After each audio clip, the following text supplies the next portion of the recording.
días, mi nombre es Juan Pablo Bautista López, alumno de la Universidad CNSI con número de matrícula CTM 10606. Esta ocasión daremos respuestas a unas detonantes del proyecto integrador de la materia de electricidad y magnetismo. 1. ¿Qué son los circuitos eléctricos y qué importancia tienen en la sociedad de hoy en día? Los circuitos eléctricos son simplemente conexiones que permiten que la corriente eléctrica circule entre los diferentes elementos del circuito, formados por generadores, conductores, receptores, teniendo una corriente alterna o directa. Y su importancia data en el control de iluminación de casas, hogares y mejorar el funcionamiento de electrodomésticos, computadores o objetos tecnológicos que ayudan al desempeño del ser humano en la sociedad.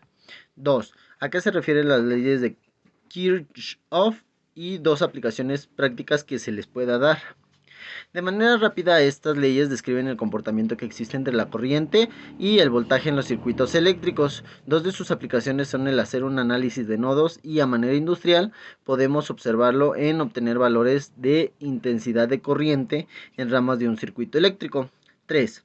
¿Qué son las fuentes de alta tensión y cuál es su función en los circuitos eléctricos?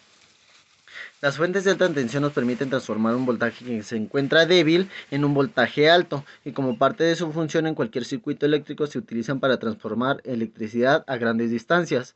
4. ¿Qué son los métodos de análisis de circuitos eléctricos? Consiste en analizar las ramas del circuito para ir encontrando el voltaje y corriente que hay en ella. Si se hace esto, pues se puede eliminar la rama, pues se tiene la corriente y voltaje en el nodo al cual esa rama se une. Los métodos son el método de voltaje en los nodos, método de corriente de malla, método de corriente de lazo y las aplicaciones de las leyes fundamentales tanto de Ohms como de Kirchhoff.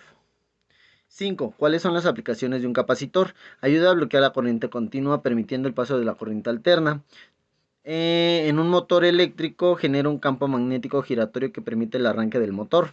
En sistemas eléctricos permite el controlar los picos de tensión en sistemas eléctricos y también sirve como medidor de tiempo. Sin antes más que decir, les agradezco su atención.